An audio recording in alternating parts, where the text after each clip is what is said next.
My family didn't invite me to Christmas because it's no place for losers. My brother Lucas?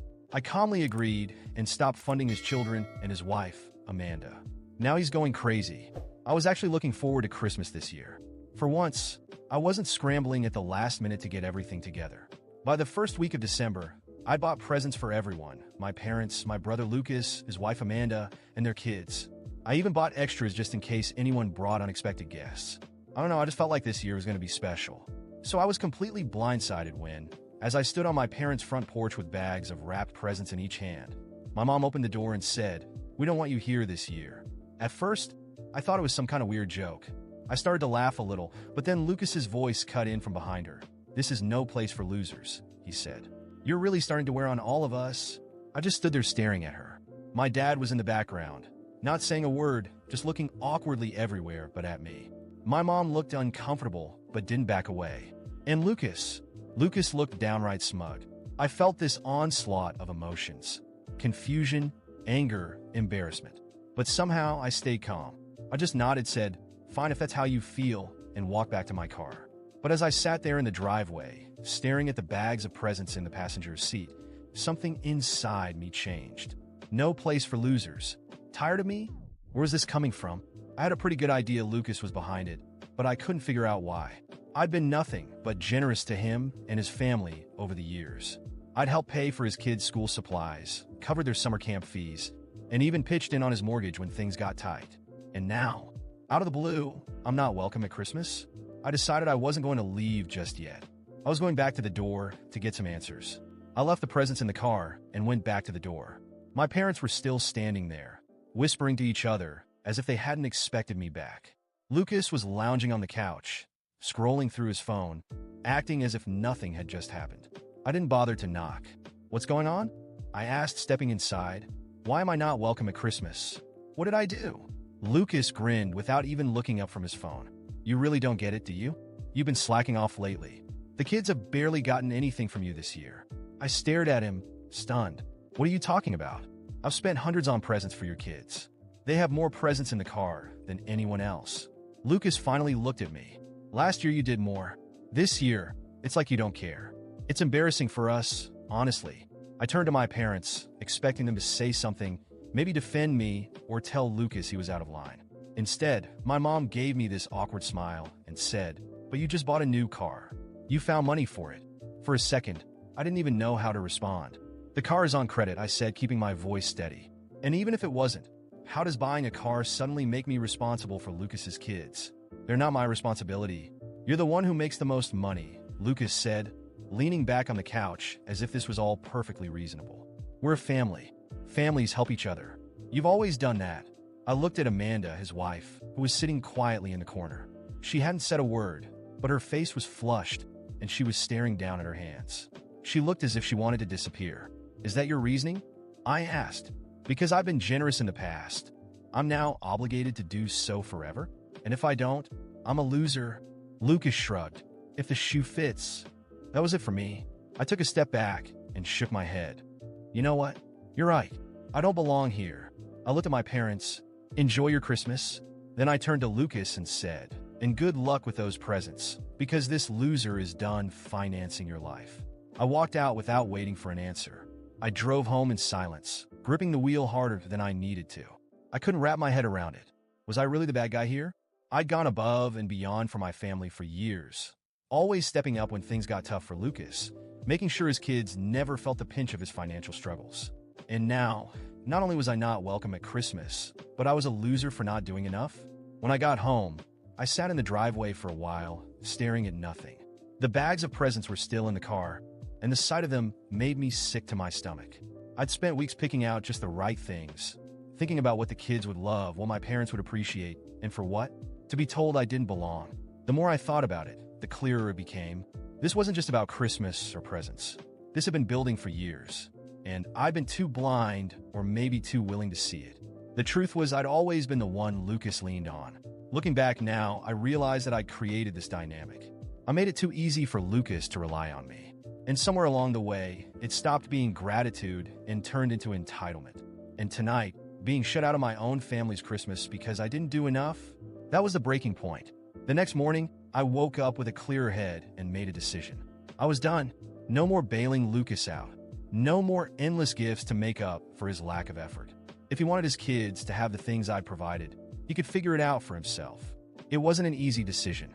Cutting off my brother didn't just mean cutting off financial support. It meant risking my relationship with him, with his children, and maybe even with my parents. But I couldn't go on being treated like an ATM instead of a brother and a son. I didn't reach out to anyone, and they didn't reach out to me. I thought maybe they got the message, but I should have known Lucas wouldn't let it go that easily. The silence stretched through New Year's Eve. No phone calls, no texts. Nothing. For the first time in years, I spent the holidays completely alone. I won't lie, part of me thought about calling, but every time I picked up the phone, I remembered Lucas's smirk, his words. No place for losers. I'd been the one holding things together for years, and they had the audacity to treat me like I was disposable. No, if they wanted distance, I'd give it to them. By mid-January, I began to feel the change. Amanda had always been quiet, the kind of person who avoided conflict. But one night, I got a text from her out of the blue. It was short and to the point. I just wanted to say I'm sorry. I don't agree with what happened. Lucas won't hear it from me, but I thought you should know. I sat staring at my phone for a long time, not sure how to respond. On the one hand, it felt good to know that someone in the family saw things for what they were. On the other hand, Amanda had been silent that night, and her apology now felt like too little, too late. I finally replied, I appreciate it, Amanda, but this isn't something I can just move on from now. She didn't push the conversation further, and that was fine with me. Then, in early February, Lucas showed up at my house unannounced. I was in the middle of a work meeting when I heard the knock on the door. I wasn't expecting anyone, so I ignored it at first, but the knocking didn't stop. When I finally opened the door, there he was, Lucas, looking more disheveled and frustrated than I'd ever seen him. We need to talk, he said, stepping inside before I could stop him. I crossed my arms. What's this about? He got right to the point. You need to stop acting like this and start helping out again. I laughed, not because it was funny, but because I couldn't believe he meant it. Helping out? You mean paying for your life? I told you, I'm done with that. He glared at me. You're the one with the money. Do you know how hard it's been for us since you decided to act like this? The kids barely have what they need. Amanda's trying to keep it together, but we can't do it without your help. I couldn't believe what I was hearing. Are you listening to yourself right now? You're a grown man. Lucas, you have a wife and children. If you need more money, go out and earn it. It's not my job to solve your problems. You've always helped before. He shot back. Why are you being so selfish now? Selfish. I repeated. You want to talk about being selfish? Let's talk about how you lied to our parents about me, turned them against me, and then banned me from Christmas because I didn't spend enough on your kids. And now you're here asking for more. You got some nerve, Lucas. He started to say something else, but I held up a hand to stop him. We're done here. I'm not giving you another dime, and I don't want to hear from you again until you figure out how to act like an adult. He stood there for a moment, glaring at me, before finally storming out. After Lucas stormed out, I thought that would be the end of it.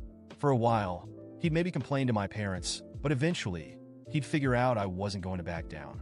I was wrong. 2 days later, I got a call from a number I didn't recognize.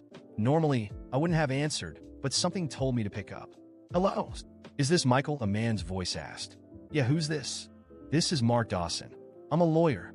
I represent a client who has recently expressed concern about certain financial matters involving your family. Do you have a moment to discuss them? I froze. A lawyer? What financial matters? I can't go into detail over the phone, he said, his tone overly polite. But it involves financial contributions you've made to your brother Lucas and his family. Specifically, your use of those contributions. Would you be willing to come to my office for a discussion? I didn't know what to say. My mind was racing with possibilities. Had Lucas taken out a loan in my name? Was he using my information for something shady?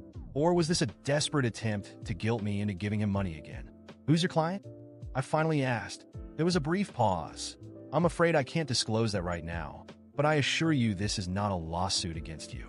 It's more of an investigation. Against my better judgment, I agreed to a meeting. Curiosity got the better of me, and I couldn't shake the feeling that there was more to this than just Lucas being Lucas. When I walked into Mark Dawson's office the next day, I wasn't sure what to expect. But as soon as I sat down, he dropped a bombshell. The client I'm representing is Amanda, he said, pushing a folder across the desk toward me. I blinked, completely taken by surprise. Amanda? Why would she need a lawyer? Mark folded his hands and watched me closely. She believes Lucas has been using the money you've given him over the years inappropriately. She has reason to believe he's been hiding money from her and from you. My stomach turned. Hiding money? What do you mean? He opened the folder, revealing copies of bank statements, receipts, and what looked like screenshots of text messages. She suspects Lucas has been taking your financial contributions and funneling them into a separate account. Based on what she found, he may have been using the money for gambling and other personal expenses instead of supporting his family. I stared at the documents in disbelief. You're saying all those times I helped him with bills, with his kids' school stuff, that money never went to them? Mark nodded solemnly. It seems that way. Amanda discovered this recently and came to me because she didn't know what to do. She didn't want to involve you at first, but given the circumstances, she thought you should know. I couldn't believe what I was hearing. Lucas had been playing me all along, taking money I thought was going to help his family and blowing it on who knows what. I didn't know whether to feel angry, betrayed, or just plain stupid for not seeing it sooner. Does Amanda have proof?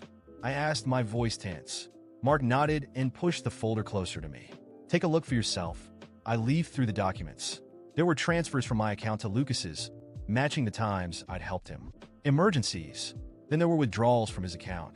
Large sums going to a separate account in his name. I saw transactions from that account to online gambling sites, expensive restaurants, and even a few hotel stays. Unbelievable, I muttered, shaking my head. And Amanda knew about this? She only recently discovered the second account, Mark explained. She had suspicions for a while, but she didn't have access to his banking information until she stumbled across some bank statements he'd left out. That's when she contacted me. I sat back, trying to take it all in. Does she want me to do anything? When I left Mark Dawson's office, the weight of Lucas's betrayal was overwhelming. Every piece of evidence presented by the lawyer felt like a stab in the back. He hadn't just abused my generosity. He had intentionally deceived me and Amanda, lying to both of us while squandering the money meant to support his family. I had spent years sacrificing for him, and this was how he repaid me, with lies and ingratitude. As I drove home, anger grew within me. Lucas had always been irresponsible, but this betrayal was beyond anything I could have imagined. The thought of his children, who I thought I was helping, suffering while he wasted money on gambling, luxury dining, and hotels made my blood boil. I decided he needed to face the consequences, not just for what he did to me, but for everything Amanda and the kids had endured because of him. That night, I sat at my kitchen table, the documents spread out before me. Every line was a weapon, every piece of evidence a bullet. If Lucas wanted a war, he'd found the right person to fight. But this wasn't going to be impulsive. It had to be meticulous, calculated, and definitive. First, I scanned and secured all the evidence, storing copies in multiple locations to ensure it couldn't be destroyed. Then I arranged to meet with Amanda. When we met the next day, she looked exhausted, but there was a determination in her eyes I hadn't seen before. Michael, I'm so sorry about all of this, she began, her voice trembling. I didn't know what Lucas was doing. I believe you, I replied, but we need to make a decision. Do you want to stay with him? She hesitated before shaking her head. I can't. He's destroyed the trust we had. There's no going back. That's all I needed to know, I said. Now let's make sure he faces the consequences and understands what he's done. I spent the following weeks meticulously planning every step. With Mark's help, we filed to freeze Lucas's accounts under suspicion of financial misuse. At the same time, Amanda initiated divorce proceedings. We gathered enough evidence to ensure she would get full custody of the children. But I knew Lucas wouldn't take this lying down. It didn't take long for him to show up at my door again, furious. He pounded on the door like a madman, shouting my name. When I opened it, he tried to push his way in, but I raised my hand to stop him. If you take one step inside, I'm calling the police, I said calmly. You're behind this, aren't you? He shouted. You're trying to ruin my life. I'm not trying to ruin anything, Lucas. You did that all on your own, I replied. I just exposed the truth. You think this is over? He yelled. I'll put an end to this, Michael. You'll regret this. Good luck with that, I said, slamming the door in his face. He stood outside yelling for a few more minutes before storming off. I knew that wasn't the end. A few days later, Lucas began a campaign to turn our parents against me. He went to them, crying, claiming I was destroying his life and that Amanda and I were conspiring to leave him with nothing. My mother, always inclined to believe Lucas's stories, called me, demanding an explanation. Michael, how could you do this to your brother? He's suffering so much. You want to know what's happening, Mom? Fine, I said. I'll show you.